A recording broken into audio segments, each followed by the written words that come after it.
Welcome to my YouTube channel. Today our topic is Glasgow Coma Scale, GCS.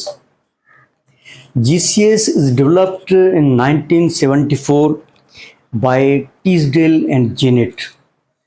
दो scientist थे, उन्होंने ये human consciousness के बारे में डेवलप किया था कि अगर कोई पेशेंट है उसकी कॉन्शियस लेवल जो है उसको मॉनिटर किया जाए, उसके पॉइंट्स कितने होने चाहिए, कितने पॉइंट्स पे वो किस कंडीशन में है कि वो आईसीयू में जाता है या उसको वेंटिलेटर की नीड है। तो उसके लिए एक इन्होंने स्कोर रखा है जो कि अभी तक चलता आ रहा है और उसी पे हमारी हेल्थ टीम जो वर्कअप करती है। आईसीयू के patient, serious patients, injured patient, unconscious patient, CVA के पेशेंट, तो उसके लिए जो है जीसीएस का स्कोर जो है उसके बारे में हमें नॉलेज होना ज़रूरी है। इसके 3 कंपोनेंट्स होते हैं, 3 कंपोनेंट्स होते हैं इसके। इसमें पहला है आई रेस्पॉन्स, दूसरा है वर्बल रेस्पॉन्स, तीसरा है मोटर रेस्पॉन्स। 3 चीज़ों पे हमें जो है जीसीएस का पूरे पॉइंट्स या स्कोर निकलता है। First of all I response.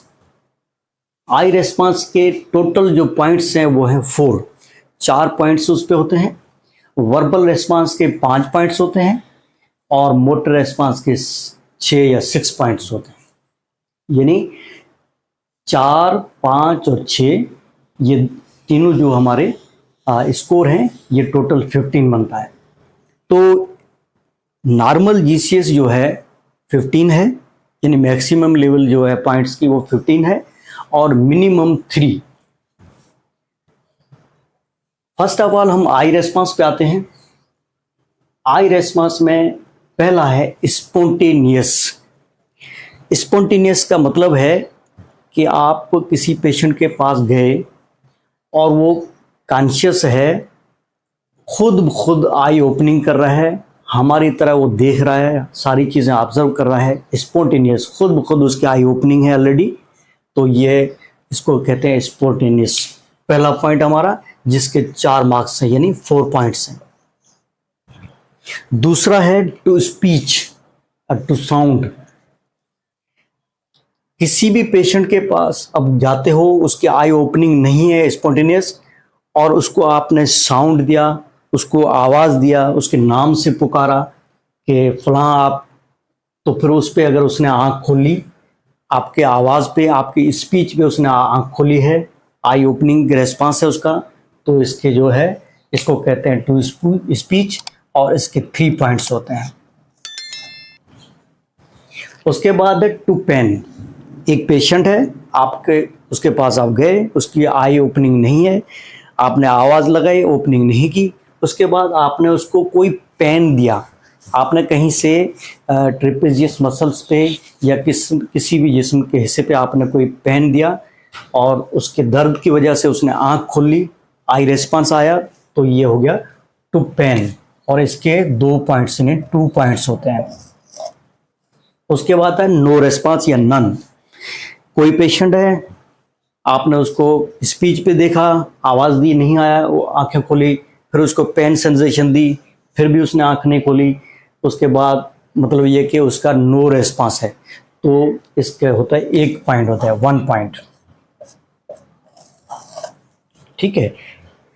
अगर कोई पेशेंट ऐसा हो जिसको कोई आई की डिजीज़ है या उस पेशेंट को कोई फेशियल पैल्सी है, कोई फालिज चेहरे का है, उसकी वजह से वो पेशेंट जो है आई ओपनिंग अगर नहीं हो रही है, उसको कोई ऐसा इशू है, तो उसमें आपके टेस्ट नहीं हो सकता, तो उसको हम लिखते हैं एंटी, नॉट टेस्टेबल।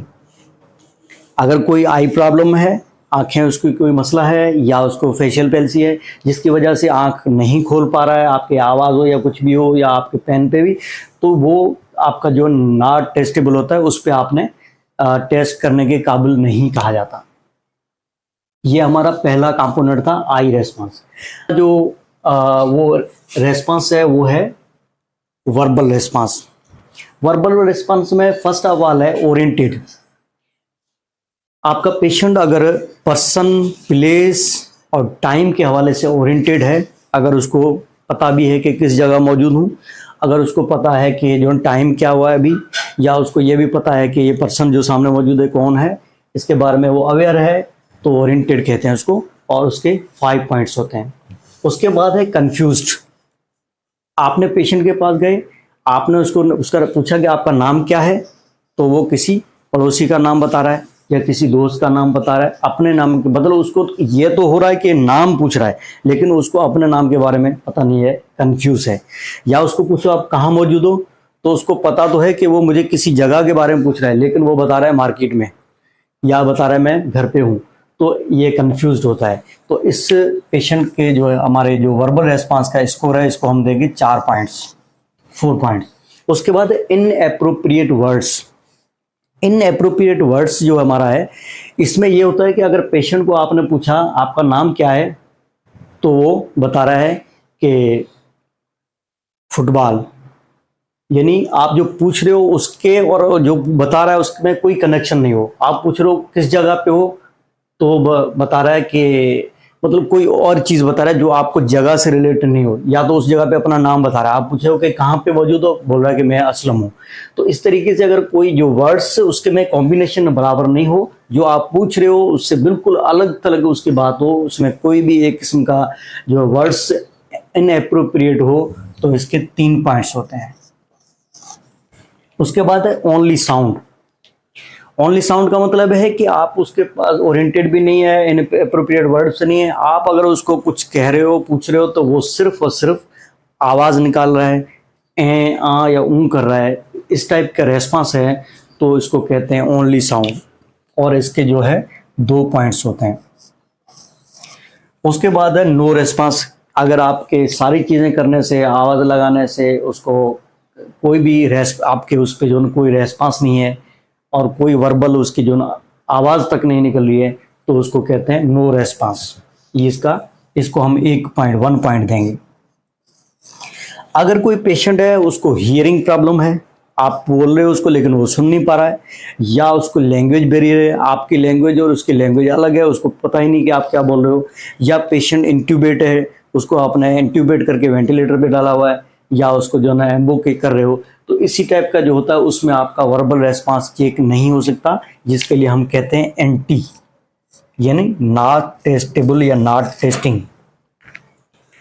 उसके बाद थर्ड हमारा कंपोनेंट है जो कि जीसीएस का मेन कंपोनेंट है, वो है मोटर रेस्पॉन्स। मोटर रेस्पॉन्स में फर्स्ट सवाल जो पहला है वो है ओबे कमांड। ओबे कमांड का मतलब है आप गए हो, पेशेंट आईसीयू में है या किसी जगह पे मौजूद है, आपने उसको पूरा, आप गए हो, आपका कमांड अगर वो फॉलो कर रहा है, आप उसको बोल दो मुंह खोलो, वो खोल रहा है, हाथ ऊपर करो, वो कर रहा है। अगर इसी तरीके से वो आपके कमांड्स जो आप बोल रहे हो उनको ओबे कर रहा है, दैट मीन्स इसके 6 पॉइंट्स होते हैं, इसको हम देंगे 6 पॉइंट्स। उसके बाद है लोकलाइज्ड। लोकलाइज्ड टू पेन या लोकलाइज्ड।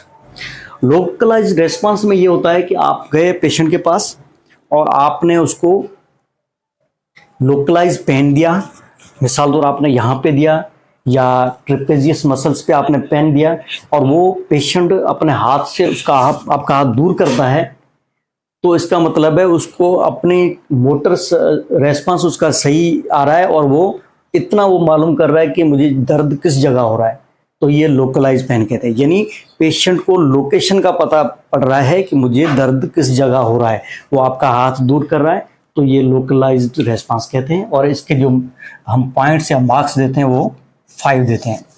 उसके बाद है विड्रॉल रेस्पॉन्स।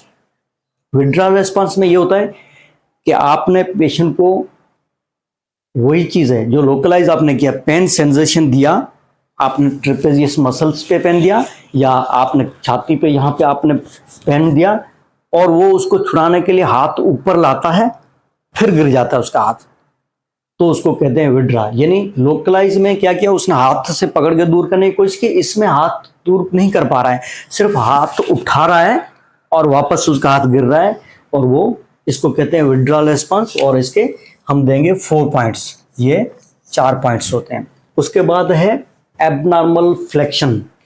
एबनॉर्मल फ्लेक्शन इसको जो है डीकॉर्टिकेट रेस्पॉन्स भी कहते हैं। एब्नॉर्मल फ्लेक्शन को डीकॉर्टिकेट रेस्पॉन्स भी कहते हैं। इसमें क्या होता है कि आपने पेन सेंसेशन दिया पेशेंट को, और पेशेंट जो है मिसाल तौर आपने उसको जो है पेन दिया यहाँ पे, तो वो अपना बाजू मोड़ के बॉडी की तरफ ला रहा है, चाहे बॉडी तक पहुंच रहा है या बॉडी की तरफ ला रहा है, लेकिन वहीं रुक जाता है। बॉडी की तरफ मूव करे तो ये एब्नॉर्मल फ्लेक्शन कहते हैं। इसको डीकॉर्टिकेट रेस्पॉन्स भी कहते हैं। डीकॉर्टिकेट रेस्पॉन्स या एब्नॉर्मल फ्लेक्शन कहते हैं।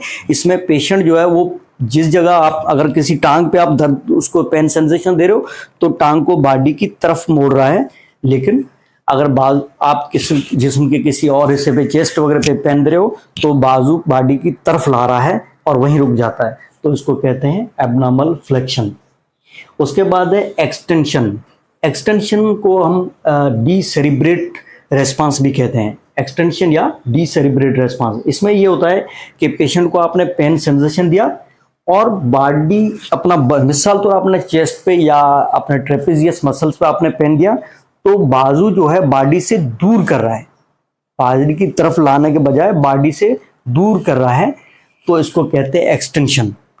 ठीक है, तो ये रेस्पॉन्स जो होता है इसके हम देते हैं 2 पॉइंट्स, और इसको डीसेरिब्रेट रेस्पॉन्स भी कहा जाता है, और एब्नॉर्मल फ्लेक्शन के हम देते हैं 3 पॉइंट्स। उसके बाद अगर आपने पेन सेंसेशन देके देखा आपका मोटर रेस्पॉन्स कोई भी नहीं है, ना बॉडी को मूव कर रहा है, ना बाजू आगे कर रहा है, ना पीछे कर रहा है, तो उसको कहते हैं नो रेस्पॉन्स, जिसका हम मार्क्स या पॉइंट्स देते हैं 1। अगर कोई पेशेंट है उसको सीवीए है, पैरालिसिस है, या उसको कोई स्पाइनल इंजरी है, या उसको आपने कोई सेडेशन दे दी है, नींद की दवाई दे दी है, तो उसमें आपका मोटर रेस्पॉन्स नहीं चेक होगा, जिसके लिए हम कहते हैं एंटी। इधर भी हम लिखेंगे एंटी, तो ये होगा नॉट टेस्टेबल। ठीक है, ये हमारा था जीसीएस। अगर किसी पेशेंट का जीसीएस लेवल जो है मिनिमम वो 3 होता है और मैक्सिमम 15 होता है। अगर किसी पेशेंट का जीसीएस लेवल जो है लेस देन 8 है, तो इसको हम कहते हैं सीवियर। ये सीवियर होता है लेस देन 8। अगर किसी पेशेंट का जीसीएस लेवल हमने जो ये मॉनिटर किया, ये अगर लेस देन 8 है तो ये सीवियर कहलाता है, और इसमें पेशेंट को इंट्यूबेट करके वेंटिलेटर पे डालना चाहिए। अगर वही जीसीएस लेवल 9 to 12 है तो इसको मॉडरेट कहते हैं। 9 to 12 तक जो होता है ये मॉडरेट है, और अगर मोर देन 12 है, मोर देन 12 है या मोर देन 13 जो है ये नॉर्मल होता है, ये नॉर्मल रेस्पॉन्स है। वैसे जो है मैक्सिमम लेवल जो है वो 15 है। ये हमारा जो आज का टॉपिक था जिस पे हमने डिस्कस किया। काफ़ी लोगों को जो है बड़ा प्रॉब्लम होता है इसके बारे में, क्योंकि ये जो रेस्पॉन्स अपना जीसीएस का स्कोर निकालना हमारे लोगों के लिए इतना आसान नहीं होता, तो इसके लिए एक आसान कर दिया हमने। इसमें आसानी से वो चीज़ें जो है वो मैनेज कर सकते हैं। और अगर किसी पेशेंट का हम अब जीसीएस निकालते हैं, उसने निकाल लिया, तो उसका लेवल जो है लिखने का तरीका वो होता है, पहले ई यानी आई रेस्पॉन्स, वी यानी वर्बल रेस्पॉन्स, और एम यानी motor response. E V M, अगर ये 3 जो है इनका लिखना होता है। मिसाल तौर अगर आपका आई रेस्पॉन्स है 2, किसी पेशेंट का आई रेस्पॉन्स 2 है और उसका वर्बल रेस्पॉन्स 3 है और उसका मोटर रेस्पॉन्स 4 है या 5 है, तो ये आपका हो गया 5 3 2 5 5 + 5 10। ये आपका 10 जो होता है जीसीएस हम निकालते हैं इस तरीके से। आई रेस्पॉन्स में 2 नंबर दिए आपने, वर्बल रेस्पॉन्स में आपने 3 नंबर दिए, मोटर रेस्पॉन्स में 3 2 4 2 5 जो भी है हमने 5 दिए, तो ये टोटल हमारा हो गया 2 + 3 5 5 + 5 = 10। तो हमारा ये जीसीएस जो है ये हो गया 10 हो गया। ठीक है।